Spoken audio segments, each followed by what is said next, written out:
ओम श्री गणेशाय नमः। नारायणं नमस्कृते नरं चैव नरोत्तमं देवीं सरस्वतीं व्यासं ततो जयमुदीरयेत्। संक्षिप्त महाभारत शांति पर्व अध्याय 569 से 572।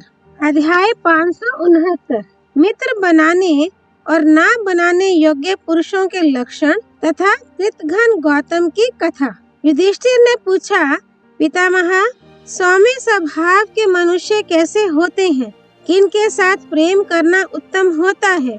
भविष्य और वर्तमान में भी कौन से मनुष्य उपकार करने में समर्थ होते हैं? ये सब बताने की कृपा कीजिए। भीष्म जी ने कहा, युधिष्ठिर, किनके साथ संधि करनी चाहिए और किनके साथ नहीं, यह बात मैं तुम्हें ठीक ठीक बता रहा हूँ। ध्यान देकर सुनो।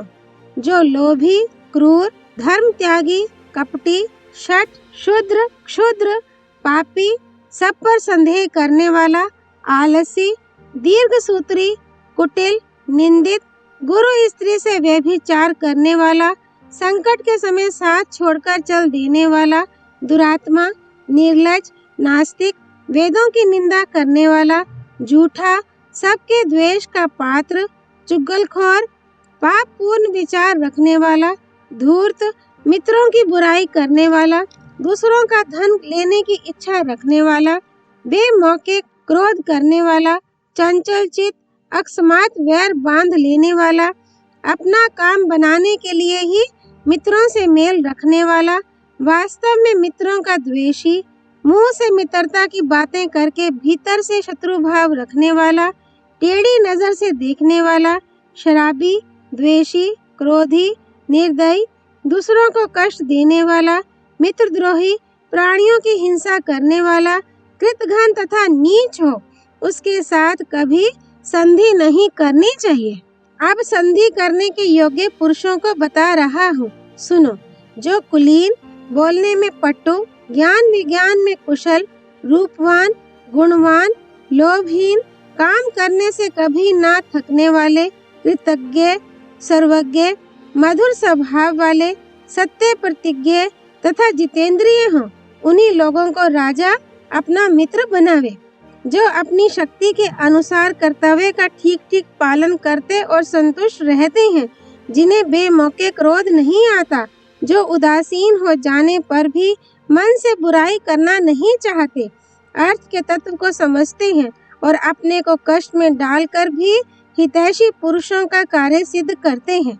जैसे रंगा हुआ ऊनी कपड़ा अपना रंग नहीं छोड़ता, उसी प्रकार जो मित्रों की ओर से विरक्त नहीं होते, जो सबके विश्वास पात्र और धर्मानुरागी हैं, जिनकी दृष्टि में मिट्टी का ढेला और सोना एक से है, तथा जो सदा अपने स्वामी का काम बनाने में लगे रहते हैं, ऐसे उत्तम पुरुषों के साथ जो राजा संधि मेल करता है, उसका राज्य उसी तरह बढ़ता है जैसे चंद्रमा की चांदनी। जो सदा शास्त्र का स्वाध्याय करते हैं, क्रोध को काबू में रखते हैं और युद्ध में प्रबल रहते हैं, जिनका उत्तम कुल में जन्म हुआ है, जो शीलवान और उत्तम गुणों से युक्त हैं, वे श्रेष्ठ पुरुष ही मित्र बनाने के योग्य होते हैं। जिन्हें मैंने दोष युक्त बताया है, उनमें से कई तो बहुत ही नीच, कृतघ्न और मित्र की हत्या कर डालने वाले होते हैं। ऐसे दुराचारियों को सदा अपने से दूर ही रखना चाहिए, यही सबका मत है। युधिष्ठिर ने पूछा, पितामह, आपने जिसे मित्रद्रोही और कृतघ्न कहा है, उसकी पहचान क्या है, यह मुझे बताइए। भीष्म जी ने कहा, इस विषय में मैं तुम्हें एक पुराना इतिहास सुनाता हूँ। ये घटना उत्तर दिशा में मलेच्छों के देश में घटित हुई थी। मध्य देश का एक ब्राह्मण था, जिसने वेद बिल्कुल नहीं पढ़ा था। एक दिन वह कोई संपन्न गांव देखकर उसमें भीख मांगने के लिए गया। उस गांव में एक दस्यु रहता था, जो बहुत ही धनी, ब्राह्मण भक्त, सत्य प्रतिज्ञ और दानी था। ब्राह्मण ने उसी के घर पहुंचकर भिक्षा के लिए याचना की।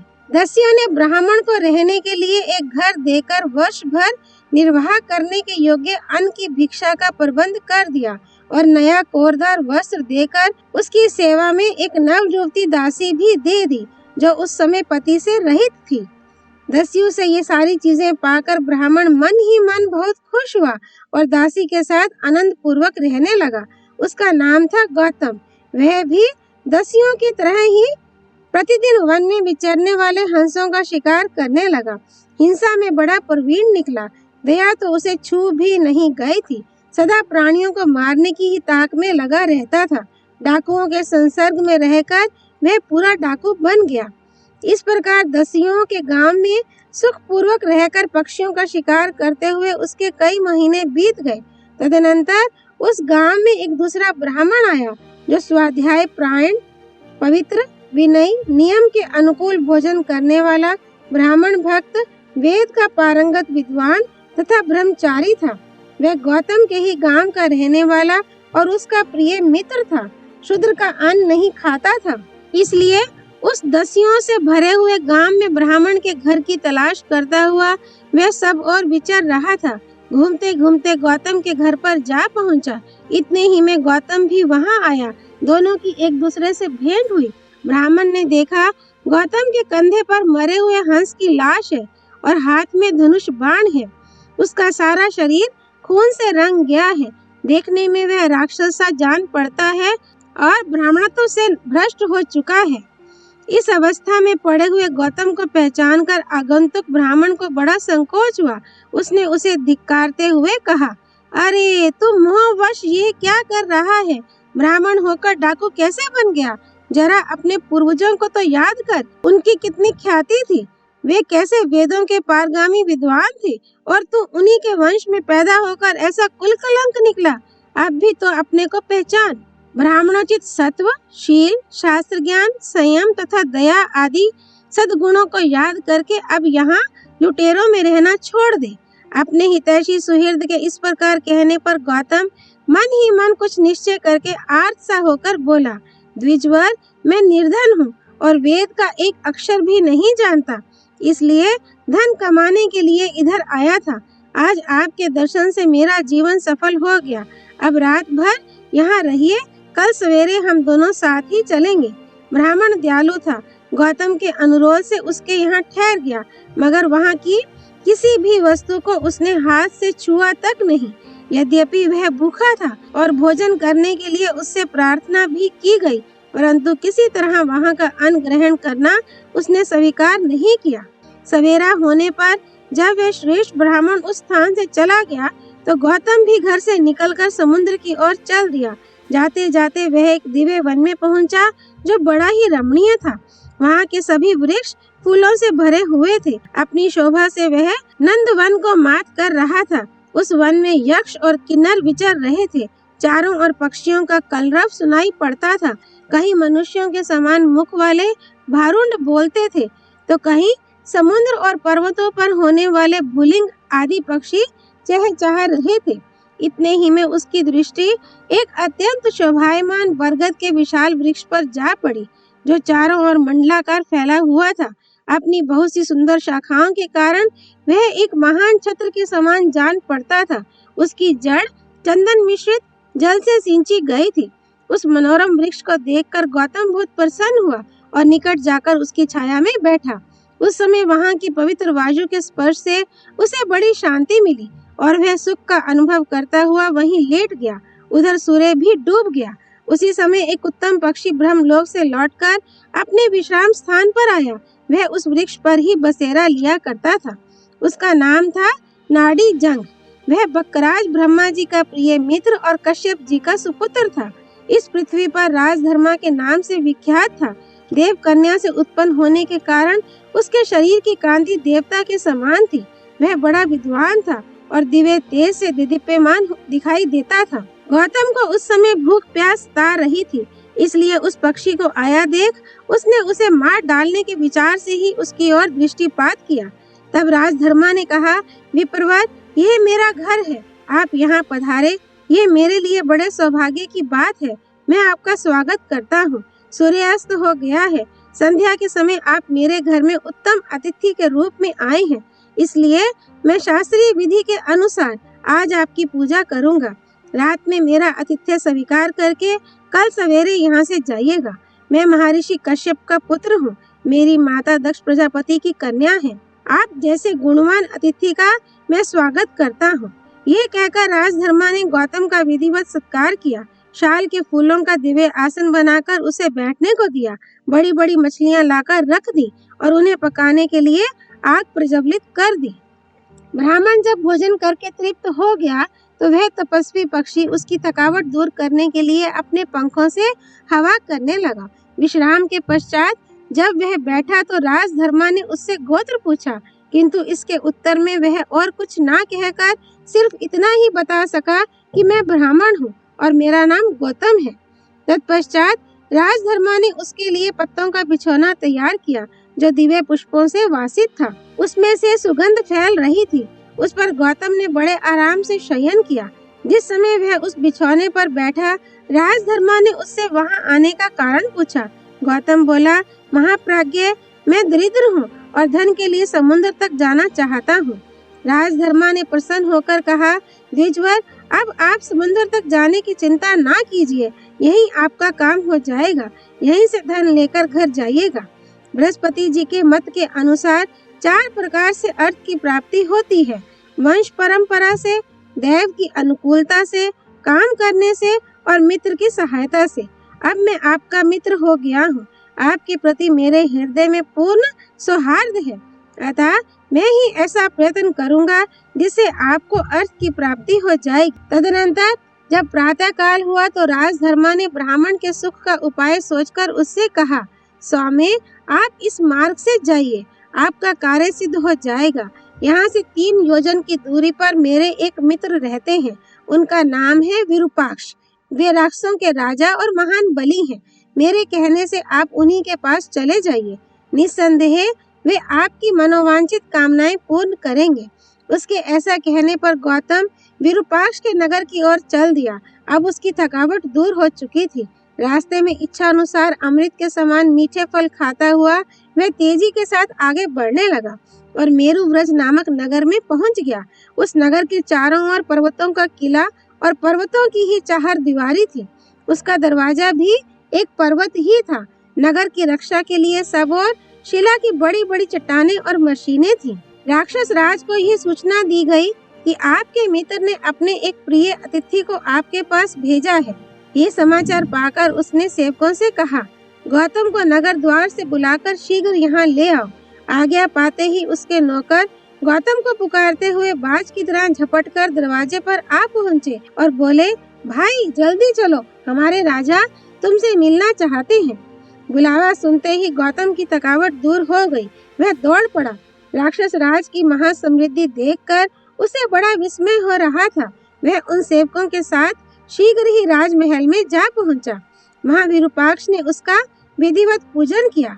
तत्पश्चात जब वह एक उत्तम आसन पर विराजमान हुआ तो राक्षस राज ने उसके गोत्र, शाखा और ब्रह्मचर्य अवस्था में किए हुए स्वाध्याय के विषय में प्रश्न किया, मगर वह गोत्र जाति के सिवा और कुछ न बता सका।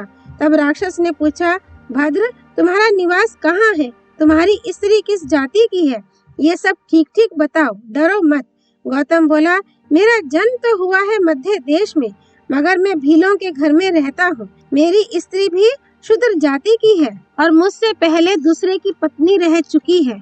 ये बात मैं आपसे सत्य ही कहता हूँ। ये सुनकर राक्षस राज मन ही मन सोचने लगा, अब किस तरह काम करना चाहिए। ये जन्म से ब्राह्मण और महात्मा राजधर्मा का सुहृद है। उन्होंने ही इसे मेरे पास भेजा है, अतः उनका प्रिय कार्य अवश्य करूँगा। आज कार्तिक की पूर्णिमा है। आज के दिन मेरे यहाँ हजारों ब्राह्मण भोजन करेंगे। उनके साथ इसे भी भोजन कराकर धन देना चाहिए। तदनंतर भोजन के समय हजारों विद्वान ब्राह्मण स्नान करके रेशमी वस्त्र धारण किए हुए वहां आ पहुंचे। राक्षस राज की आज्ञा से सेवकों ने जमीन पर कुशाओं के सुंदर आसन बिछा दिए। जब ब्राह्मण उन पर विराजमान हो गए तो राजा विरूपाक्ष ने तिल, कुश और जल लेकर उनका विधिवत पूजन किया। उनमें विश्व देवों, पितरों तथा अग्निदेव की भावना करके उसने सबको चंदन लगाया और फूल की मालाएं पहनाई। उस समय उत्तम रीति से पूजा संपन्न होने पर उन ब्राह्मणों की बड़ी शोभा हुई। इसके बाद उसने हीरों से जड़ी हुई सोने की थालियों में घी से बने हुए मीठे पकवान परोसकर उनके आगे रख दिए। भोजन के पश्चात ब्राह्मणों के समक्ष रत्नों की ढेरी लगाकर विरूपाक्ष ने कहा, द्विजवरों, आप लोग अपनी इच्छा और शक्ति के अनुसार इन रत्नों को उठा लें और जिसमें आपने भोजन किया है उस सुवर्णमय पात्र को भी अपने अपने घर लेते जाएं। राक्षस राज के ऐसा कहने पर ब्राह्मणों ने इच्छा अनुसार उन रत्नों को ले लिया। इस प्रकार उत्तम रत्न और वस्त्र द्वारा सत्कार पाकर सभी ब्राह्मण बहुत प्रसन्न हुए। तदनंतर विरूपाक्ष ने नाना देशों से आए हुए उन ब्राह्मणों से कहा, विप्रवरों, आज दिन भर आप लोगों को राक्षसों से कहीं कोई भय नहीं है। मौज करते हुए अपने अपने अभीष्ट स्थान को चले जाइए, विलंब ना कीजिए। ये सुनकर ब्राह्मण लोग चारों दिशाओं की ओर भाग चले। गौतम भी सोने का बोझ लेकर जल्दी जल्दी चलता हुआ बरगद के वृक्ष के पास आया। वह बड़ी कठिनाई से उस भार को ढो रहा था। वहां पहुंचते ही थककर बैठ गया। भूख से वह और भी क्लांत हो रहा था। राजधर्मा पक्षी ने अपने पंखों से हवा करके उसकी थकावट दूर की, फिर पूजन करके उसके लिए भोजन का प्रबंध किया। भोजन और विश्राम कर लेने के बाद गौतम ने सोचा, मैंने लोभ तथा मोह के कारण सुवर्ण का बड़ा भारी बोझा उठा लिया है। अभी दूर जाना है और रास्ते में खाने के लिए मेरे पास कुछ भी नहीं है। कैसे प्राण धारण करूंगा? यही सोचते हुए उस कृतघ्न ने मन में विचार किया, ये बक्कों का राजा राजधर्मा मेरे पास ही तो है, क्यों न इसी को मारकर साथ ले लूं और शीघ्रता पूर्वक यहाँ से चल दूं। भीष्म जी कहते हैं, उस समय वह पक्षी गौतम पर विश्वास करके उसके पास ही सो रहा था। उधर वह दुष्टात्मा और कृतघ्न उसे मार डालने की तदबीर सोच रहा था। उसके सामने ही आग जल रही थी। उसमें से एक जलती हुई लाठी लेकर उसने निश्चिंत सोते हुए राजधर्मा को मार डाला। उसे मारकर गौतम को बड़ी प्रसन्नता हुई। उस हत्या के पाप पर उसकी दृष्टि नहीं गई। उसने मरे हुए पक्षी के पंख और बाल नोचकर उसे आग में पकाया और साथ में ले लिया। फिर सोने की गठरी सिर पर लादकर बड़ी तेजी के साथ घर की राह ली। दूसरे दिन विरूपाक्ष ने अपने पुत्र से कहा, बेटा, आज पक्षियों में श्रेष्ठ राजधर्मा का दर्शन नहीं हुआ। वे प्रतिदिन प्रातःकाल ब्रह्मा जी को प्रणाम करने के लिए जाया करते थे और वहां से लौटने पर मुझसे मिले बिना कभी घर नहीं जाते थे। इधर 2 शाम बीत गई किंतु वे मेरे घर नहीं पधारे। अतः आज मन में तरह तरह के संदेह उठ रहे हैं। ना जाने मेरे मित्र को क्या हो गया है, तुम उनका पता लगाओ। कहीं ऐसा ना हो कि वह अधम ब्राह्मण उन्हें मार डाले। वह बड़ा निर्दयी और दुराचारी जान पड़ता था। सूरत शक्ल तो उसकी ऐसी भयानक थी मानो कोई दुष्ट लुटेरा हो। नीच गौतम यहाँ से लौटकर फिर उन्हीं के पास गया था, इसीलिए मेरे मन में उद्वेग हो रहा है। बेटा, तुम यहाँ से शीघ्र ही राजधर्मा के स्थान पर जाओ और तुरंत इस बात का पता लगाओ कि वे जीवित हैं या नहीं। पिता की ऐसी आज्ञा पाकर जब वह बहुत से राक्षसों के साथ उस वट वृक्ष के पास गया तो वहाँ राजधर्मा का कंकाल पड़ा दिखाई दिया। ये देखकर राक्षस राज का पुत्र रो पड़ा और गौतम को पकड़ने के लिए उसने पूरी शक्ति लगाकर पीछा किया। थोड़ी ही दूर जाने पर राक्षसों ने गौतम को पकड़ लिया। उसके साथ ही हड्डियों और पंखों से रहित राजधर्मा की लाश भी मिल गई। उसको लेकर वे तुरंत ही मेरु व्रज में जा पहुँचे। वहाँ राक्षसों ने राजधर्मा के मृत शरीर और उस पापी एवं कृतघ्न गौतम को राजा के सामने पेश किया। मित्र की यह दशा देख राजा विरूपाक्ष अपने मंत्री और पुरोहित के साथ फूट फूट कर रोने लगा। राजमहल में बड़ा कोहराम मचा। स्त्री और बच्चों सहित सारे नगर में मातम छा गया। तदनंतर राजा ने कहा, बेटा, इस पापी का वध कर डालो और समस्त राक्षस इसके मांस के टुकड़ों को इच्छा अनुसार बांटकर खा जाएं, क्योंकि ये पापात्मा सदा पाप ही किया करता है। राक्षस राज के कहने पर भी राक्षसों को उस पापी का मांस खाने की इच्छा नहीं हुई। उन्होंने सिर झुकाकर प्रणाम करते हुए कहा, महाराज, आप हम लोगों को इसका पाप भक्षण करने के लिए ना दीजिए। राजा ने कहा, बहुत अच्छा, तुम लोग इस कृतघ्न को दस्युओं के हवाले कर दो। आज्ञा पाते ही राक्षस हाथ में त्रिशूल और पट्टिश लेकर टूट पड़े और उस पापी के टुकड़े टुकड़े करके दस्युओं को देने लगे, किंतु दस्युओं ने भी उसका मांस खाना स्वीकार नहीं किया। मांसाहारी जीव भी कृतघ्न का मांस नहीं खाते। ब्रह्म हत्यारे, श्रापी, चोर और प्रतिज्ञा भंग करने वाले मनुष्य के लिए पाप से छूटने का प्रायश्चित बताया गया है, मगर कृतघ्न के उद्धार का कोई भी उपाय नहीं कहा गया है। तदनंतर विरूपाक्ष ने बकराज के लिए एक चिता तैयार कराई और बहुत से रत्नों, चंदनों तथा वस्त्रों से उसको खूब सजाया। फिर बकराज के शव को उसके ऊपर रखकर उसमें आग लगाई और विधि पूर्वक उसका दाह कर्म संपन्न किया। उसी समय दक्ष कन्या सुरभि देवी वहां आई और आसमान में ऊपर खड़ी हो गई। उनके मुख से दूध मिश्रित फेन निकलकर राजधर्मा की चिता पर गिरा और उसके स्पर्श से वह जीवित हो उठा। तब वह उड़कर विरूपाक्ष के पास पहुंचा और दोनों मित्र गले मिले। इतने ही में देवराज इंद्र भी विरूपाक्ष के नगर में आ पहुंचे और उससे बोले, बड़े सौभाग्य की बात है कि तुम्हारे द्वारा राजधर्मा को जीवन मिला। इसके बाद राजधर्मा ने इंद्र को प्रणाम करके कहा, सुरेश्वर, यदि आपकी मुझ पर कृपा हो तो मेरे मित्र गौतम को जीवित कर दीजिए। इंद्र ने उसकी बात मान ली और अमृत छिड़ककर उस ब्राह्मण को जीवित कर दिया। गौतम के जीवित होने पर राजधर्मा ने बड़ी प्रसन्नता के साथ उसे मित्र भाव से गले लगाया और उस पापी को धन सहित विदा करके वह अपने स्थान पर आ गया। गौतम पुनः भीलों के ही गांव में जाकर रहने लगा। वहां उसने उस शूद्र जाति की स्त्री के पेट से अनेकों पापाचारी पुत्रों को जन्म दिया। तब देवताओं ने गौतम को महान शाप देते हुए कहा, यह पापी कृतघ्न है और दूसरा पति स्वीकार करने वाली स्त्री के पेट से बहुत समय से संतान पैदा करता आ रहा है।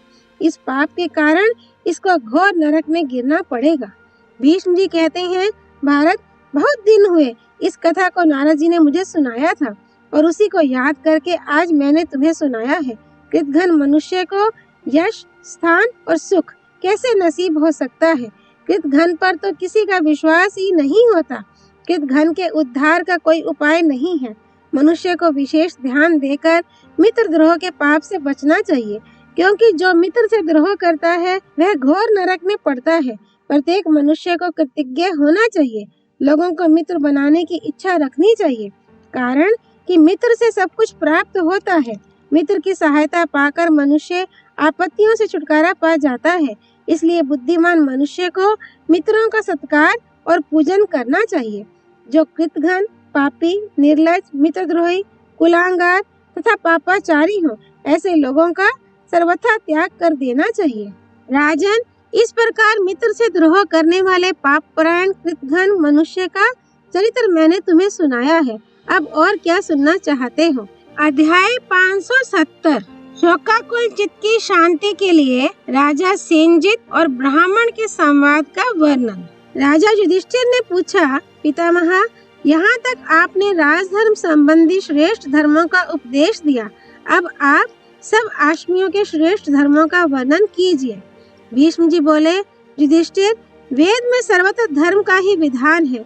धर्म के अनेकों द्वार हैं। संसार में ऐसी कोई क्रिया नहीं है जिसका कोई फल ना हो।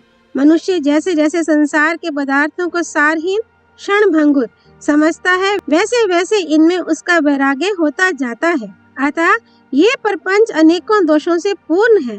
ऐसा निश्चय करके बुद्धिमान पुरुष को अपने मोक्ष के लिए यत्न करना चाहिए। युधिष्ठिर ने पूछा, दादाजी, धन के नष्ट हो जाने तथा स्त्री, पुत्र या पिता के मर जाने पर जिस विचार से शोक दूर हो सकता है वह क्या है? वर्णन करने की कृपा करें। भीष्म जी बोले, बेटा, जब धन नष्ट हो अथवा स्त्री, पुत्र या पिता की मृत्यु हो जाए तो ओहो, संसार कैसा दुखमय है, ये सोचकर शोक को दूर करने का प्रयत्न करें। इस विषय में उदाहरण रूप से यह पुरातन इतिहास प्रसिद्ध है। पहले सेनजित नाम का एक राजा था। वह पुत्र वियोग से अत्यंत शोकातुर हो रहा था। उसे उदास देखकर एक ब्राह्मण ने कहा, राजन, तुम मूढ़ मनुष्य की तरह क्यों मोहित हो रहे हो? शोक के योग्य तो तुम स्वयं ही हो, फिर दूसरे के लिए क्यों शोक करते हो?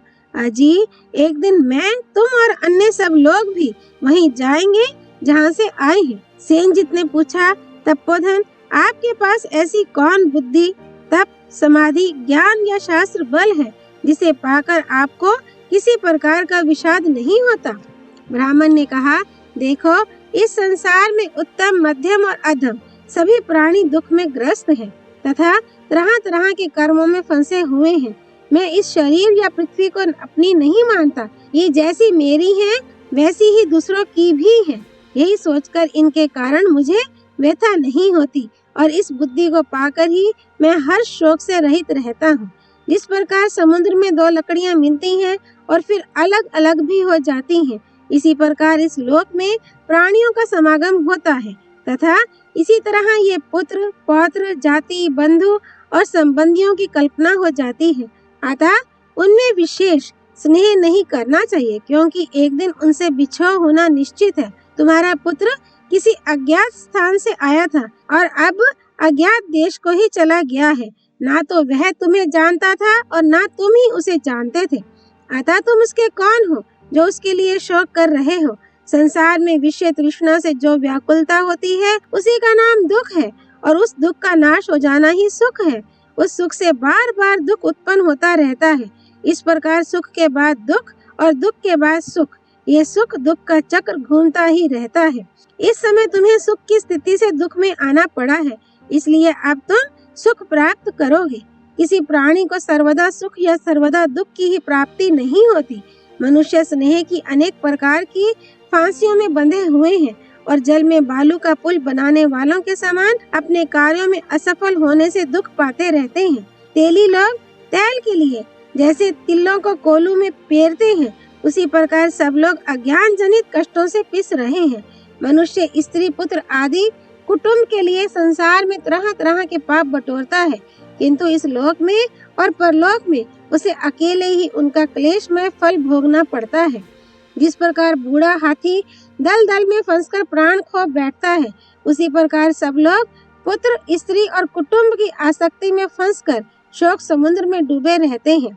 जब पुत्र, धन या बंधु बांधुओं में से किसी का नाश हो जाता है तो वे दावानल के समान भीषण दुख में पड़ जाते हैं, परंतु सुख, दुख और जन्म, मृत्यु आदि सब कुछ दैव के अधीन है। मनुष्य हितैषियों से युक्त हो या न हो, वे शत्रुओं से घिरा हो या मित्रों से, तथा बुद्धिमान हो अथवा बुद्धिहीन, दैव की अनुकूलता होने पर ही सुख पा सकता है। अन्यथा ना तो हितैषी सुख देने में समर्थ है और न शत्रु दुख देने में। न बुद्धि धन दे सकती है और न धन सुख पहुंचा सकता है।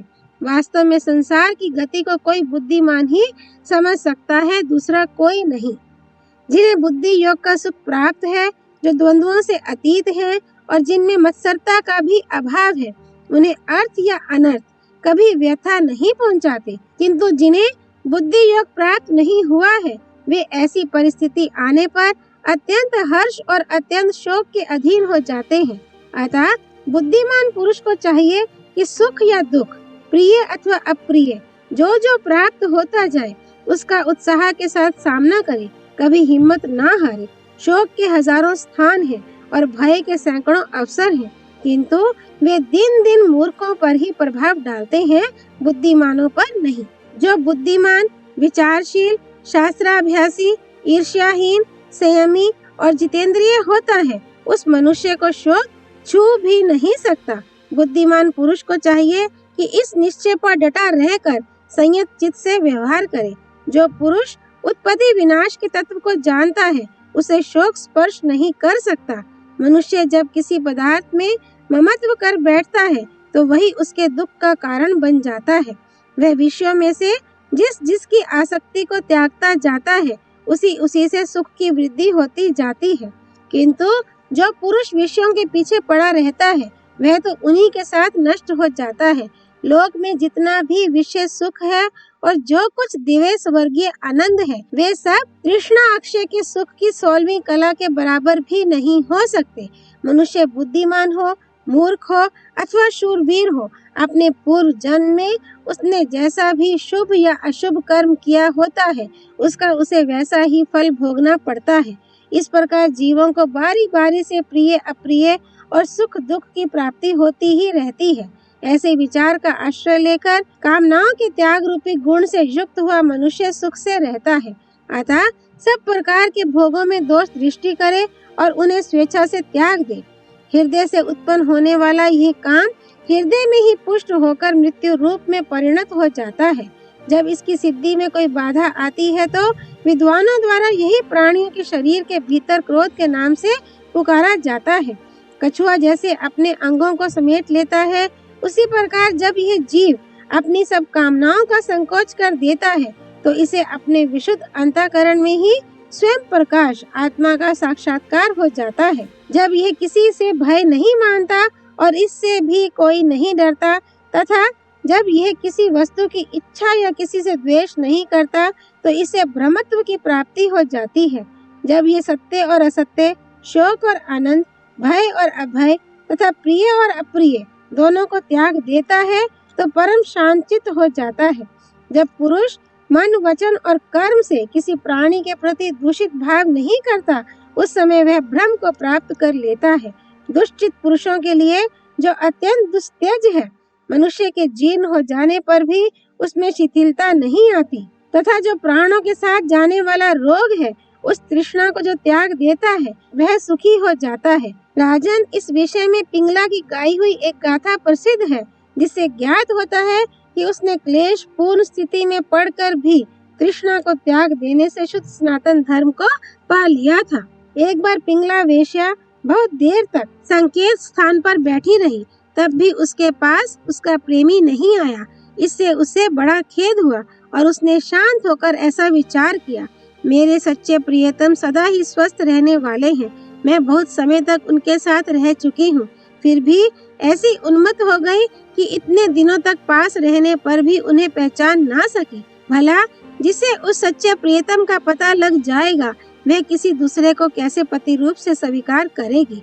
अब मैं भी मोह निद्रा से जाग गई हूँ। आज से मैंने सब कामनाओं को तिलांजलि दी। अब भोगों का रूप धारण करके ये नरक रूपी धूर्त मनुष्य मुझे धोखा नहीं दे सकेंगे। दैववश पूर्व पुण्य का उदय होने पर अनर्थ भी अर्थ रूप हो जाता है। इसी से आज निराशा ने मुझे जितेंद्रिय बना दिया है। वास्तव में जिसे किसी प्रकार की आशा नहीं है वही सुख की नींद सो सकता है। आशा ना रखने में ही सबसे बड़ा आनंद है।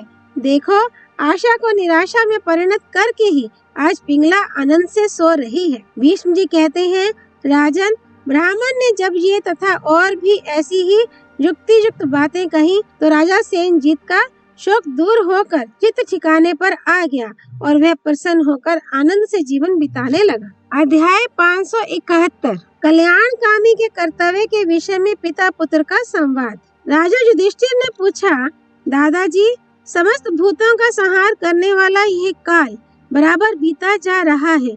ऐसी अवस्था में बताइए क्या करने से मनुष्य का कल्याण हो सकता है। भीष्म जी बोले, युधिष्ठिर, इस विषय में यह पिता और पुत्र का संवाद रूप पुरातन इतिहास प्रसिद्ध है, सुनो। किसी स्वाध्यायशील ब्राह्मण का मेधावी नाम से प्रसिद्ध एक बुद्धिमान पुत्र था। वह मोक्ष, धर्म और अर्थ में कुशल तथा लोक स्थिति को जानने वाला था। एक दिन उसने अपने स्वाध्याय प्राण पिता से कहा, पिताजी, मनुष्य की आयु बड़ी तेजी से बीती जा रही है। ऐसा जानकर बुद्धिमान मनुष्य को क्या करना चाहिए? आप मुझे यथार्थ धर्म का उपदेश कीजिए जिससे मैं कर्मशः उसका आचरण कर सकूं। पिता ने कहा, बेटा, मनुष्य को चाहिए कि पहले ब्रह्मचर्य व्रत लेकर वेदाध्ययन करे, फिर गृहस्थ आश्रम में प्रवेश करके पितरों की सद्गति के लिए पुत्र उत्पन्न करे और अग्न्याधान पूर्वक यज्ञ आदि करे। इसके बाद वानप्रस्थ आश्रम में रहे और फिर सन्यासी हो जाए। पुत्र बोला, पिताजी, यह लोक तो अत्यंत ताड़ित और सब ओर से घिरा हुआ जान पड़ता है। इसमें अमोघ वस्तुओं का पतन हो रहा है, फिर भी आप निश्चिंत से होकर कैसी बातें कर रहे हैं। पिता ने कहा, बेटा, तुम मुझे डराते क्यों हो? भला ये लोक किससे ताड़ित है? कौन इसे सब ओर से घेरे हुए है और इसमें कौन सी अमोघ वस्तुओं का पतन हो रहा है? पुत्र बोला, देखिए, मृत्यु इसे अत्यंत ताड़ित कर रही है। जरा अवस्था ने इसे सब ओर से घेर रखा है और दिन रात इसमें नित्य पतित होते आते जाते रहते हैं। ये बात आपके ध्यान में कैसे नहीं आती? अमोघ रात्रियां नित्य ही आती हैं और चली जाती हैं। ये भी मैं अच्छी तरह जानता हूँ कि मौत मेरे कहने से क्षण भर भी नहीं रुकेगी। ये सब जानकर भी मैं अपने कल्याण साधन में किस प्रकार ढील डाल सकता हूँ, जबकि प्रत्येक रात्रि के बीतने के साथ आयु क्षीण हो रही है। तो समझदार मनुष्य को यही समझना चाहिए कि उसका दिन व्यर्थ ही गया। ऐसी स्थिति में छिछले जल में रहने वाली मछली के समान कौन सुख मान सकता है? मनुष्य की कामनाएं पूर्ण होने भी नहीं पाती कि मृत्यु उसे दबोच लेती है। इसलिए जो काम कल्याण कारक हो उसे आज ही कर डालो। समय को हाथ से मत निकलने दो, क्योंकि मृत्यु तो काम पूरे ना होने पर भी प्राणियों को खींच ही ले जाएगी। जो काम कल करना हो उसे आज करो और जो दोपहर बाद करना हो उसे पहले ही पूरा कर लो, क्योंकि मौत यह नहीं देखती कि इसका काम अभी पूरा हुआ है या नहीं। ये कौन जानता है कि आज किसकी मृत्यु हो जाएगी। अतः युवावस्था में ही मनुष्य को धर्म का आचरण करना चाहिए, क्योंकि जीवन का कोई ठिकाना नहीं है। धर्माचरण करने से मनुष्य का यश होता है और उसे इहलोक तथा परलोक में सुख मिलता है। जो मनुष्य मोह में डूबा रहता है वही पुत्र और स्त्री के लिए खटपट में लगा रहता है और कार्य अकार्य कुछ भी करके उनका पोषण करता है। उसके पास पुत्र और पशुओं की अधिकता होती है और उन्हीं में उसका चित्त आसक्त रहता है। वह निरंतर भोगों के ही संग्रह में लगा रहता है, फिर भी उनसे उसकी तृप्ति नहीं होती। किंतु ऐसी स्थिति में ही मौत उसे इस प्रकार उठा ले जाती है जैसे व्याघ्री अपने सोते हुए शिकार को। वह सोचता है कि यह काम तो पूरा हो गया, यह अभी करना है और ये अधूरा ही पड़ा है, किंतु इस धुन में मस्त हुए उस पुरुष को मौत झट अपने वश में कर लेती है।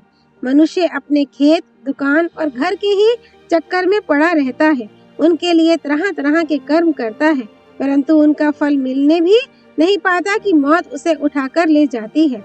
मनुष्य दुर्बल हो या बलवान, शूरवीर हो या डरपोक, अथवा मूर्ख हो या विद्वान, मौत उसको समस्त कामनाओं के पूर्ण होने से पहले ही उठा ले जाती है। पिताजी, जब इस शरीर में मृत्यु, जरा, व्याधि और अनेकों कारणों से होने वाले दुखों का तांता लगा ही रहता है, तो आप इस प्रकार निश्चिंत से हुए क्यों बैठे हैं? मौत और बुढ़ापा ये दोनों तो जीव के जन्म के साथ लगे हुए हैं। इन दोनों का सभी स्थावर जंगमों से संबंध है। अतः ग्राम या नगर में रहकर स्त्री पुत्रों में आसक्ति रखना तो जीव को बांधने वाली रस्सी के ही समान है। केवल पुण्यात्मा पुरुष ही इसे काट कर निकल पाते हैं, पापी पुरुष इसे नहीं काट सकते। जो मनुष्य मन, वाणी और शरीर से जीवों को कष्ट नहीं पहुंचाता, वे जीव भी उसके जीवन और अर्थ की हानि नहीं करते। सत्य के बिना कोई भी मनुष्य मृत्यु की सेना का सामना नहीं कर सकता, इसलिए असत्य को त्याग देना चाहिए, क्योंकि अमृतत्व सत्य में ही है। अतः मनुष्य को सत्य व्रत का आचरण करना चाहिए, सत्य योग में तत्पर रहना चाहिए और इंद्रियों का दमन करना चाहिए। इस प्रकार सत्य के द्वारा ही वह मृत्यु पर विजय प्राप्त करे। अमृत और मृत्यु ये दोनों इस शरीर में ही विद्यमान है। मोह से मृत्यु होती है और सत्य से अमृतत्व प्राप्त होता है। अतः अब मैं हिंसा से दूर रहूंगा, सत्य की खोज करूंगा, काम और क्रोध को हृदय से निकाल दूंगा, सुख दुख में समान रहूंगा, जिसमें दूसरों को सुख मिले ऐसा आचरण करूंगा और मृत्यु के भय से मुक्त हो जाऊंगा। मैं निवृत्ति प्रायण होकर शांति यज्ञ का अनुष्ठान करूंगा, इंद्रियों का दमन करूंगा, मननशील होकर ब्रह्म यज्ञ में तत्पर रहूंगा तथा जप रूप वाग यज्ञ, ध्यान रूप मनोयज्ञ और गुरु शुश्रूषा आदि रूप कर्म यज्ञ का आचरण करूंगा, जिसकी वाणी और मन सदा एकाग्र रहते हैं तथा जो तप, त्याग और सत्य में तत्पर रहता है वह सब कुछ प्राप्त कर लेता है। संसार में ज्ञान के समान कोई नेत्र नहीं है, सत्य के समान कोई तप नहीं है, राग के समान कोई दुख नहीं है और त्याग के समान कोई सुख नहीं है। एकांतवास, समता, सत्य भाषण, सदाचार, अहिंसा, सरलता और सब प्रकार के कामे कर्मों से निवृत्ति, इनके समान ब्राह्मण का कोई और धन नहीं है। पिताजी, जब एक दिन आपको मरना ही है तो इस धन, स्वजन अथवा स्त्री आदि से क्या लेना है? आप अपने अंतःकरण में स्थित आत्मा को खोजिए। सोचिए तो सही, आज आपके पिता पितामह कहाँ चले गए? भीष्म जी कहते हैं, राजन, पुत्र के वचन सुनकर पिता ने जो कुछ किया वही सत्य धर्म में तत्पर रहकर तुम भी करो। अध्याय 572 सुख दुख का विवेचन और त्याग की महिमा।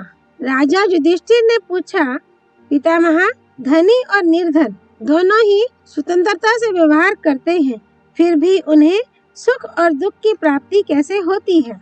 भीष्म जी बोले, राजन, कुछ दिन हुए इस विषय में मुझसे शंपाक नाम के एक शांत, जीवन मुक्त और त्यागी ब्राह्मण ने इस प्रकार कहा था, इस संसार में जो भी मनुष्य उत्पन्न होता है वह धनी हो या निर्धन, उसे जन्म से ही सुख दुख घेर लेते हैं। विधाता जब उसे सुख और दुख इन दोनों में से किसी एक के मार्ग पर ले जाए तो इसे ना तो सुख पाकर प्रसन्न होना चाहिए और ना दुख में पड़कर घबराना चाहिए। यदि तुम अकिंचन रहोगे तो सुख का आस्वादन कर सकोगे। जो अकिंचन होता है वह आनंद से सोता जागता है। संसार में अकिंचनता में ही आनंद है।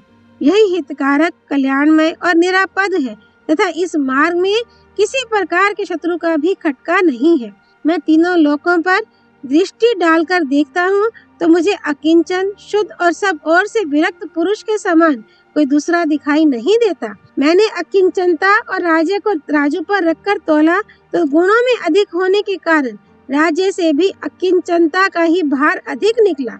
अकिंचनता और राज्य में ये बड़ा भारी अंतर है कि धनवान पुरुष सर्वदा इस प्रकार घबराया रहता है मानो मौत के मुंह में पड़ा हो। जो मनुष्य धन को त्याग कर मुक्त स्वरूप हो गया है उसे अग्नि, अरिष्ट, मृत्यु या चोर किसी का भी भय नहीं रहता। वह स्वेच्छा से विचरता है, बिना बिछाए पृथ्वी पर सोता है, वहां का तकिया लगाता है और शांति से जीवन बिताता है। देवता लोग भी उसकी स्तुति करते हैं। धनवान तो क्रोध और लोभ के कारण अपने आप को भूले रहता है। उसकी निगाह टेढ़ी रहती है, मुंह सूख जाता है और भौहें चढ़ी रहती हैं। उसे पाप ही पाप सूझता है। क्रोध के कारण वह होंठ चबाता है और कठोर भाषण करता है। वह यदि सारी पृथ्वी भी देने को तैयार हो तो भी उसकी ओर कौन देखना चाहेगा। वह सर्वदा लक्ष्मी की ही गोद में रहता है और वह उस मूर्ख को मुंह में डालती रहती है। वायु जैसे शरद ऋतु के बादलों को उड़ा ले जाती है, उसी प्रकार लक्ष्मी उसके चित्त को हर लेती है। वह अपने को बड़ा रूपवान और धनवान समझता है और ऐसा मानता है कि मैं बड़ा कुलीन और सिद्ध हूँ, कोई साधारण मनुष्य नहीं हूँ। इन कारणों से उसका चित्त मतवाला हो जाता है। भोगासक्त हो जाने के कारण वह बाप दादों के जोड़े हुए माल मत्ते को उड़ा देता है और इस प्रकार धनहीन हो जाने पर दूसरों का धन छीनने का विचार करने लगता है। इस तरह जब वह मर्यादा का उल्लंघन करता है और जहाँ तहाँ से धन संग्रह करने की चेष्टा करने लगता है तो राजपुरुष उसकी इस प्रवृत्ति में बाधा उपस्थित करते हैं। इस प्रकार उस पुरुष को संसार में तरह तरह के दुखों का सामना करना पड़ता है। अतः अनित्य शरीरों के साथ लगे हुए पुत्रैषणा आदि लोक धर्मों की ओर न देखकर अपने दूषित आचरणों से अवश्य प्राप्त होने वाले इन महान दुखों की विचार पूर्वक चिकित्सा करनी चाहिए। कोई भी मनुष्य त्याग किए बिना ना तो सुख पा सकता है, न परमात्मा को पा सकता है और न निर्भय होकर सो सकता है। अतः तुम सर्वस्व त्याग कर सुखी हो जाओ। युधिष्ठिर, पहले शंपाक मुनि ने हस्तिनापुर में मुझसे ये बातें कही थी, अतः त्याग ही सबसे श्रेष्ठ माना गया है। ओम तत्सत। नर नारायण भगवान श्री कृष्ण की जय। भगवती सरस्वती देवी की जय। भगवान व्यास अवतार श्री कृष्ण द्वैपायन की जय। श्री हरि अर्पणमस्तु।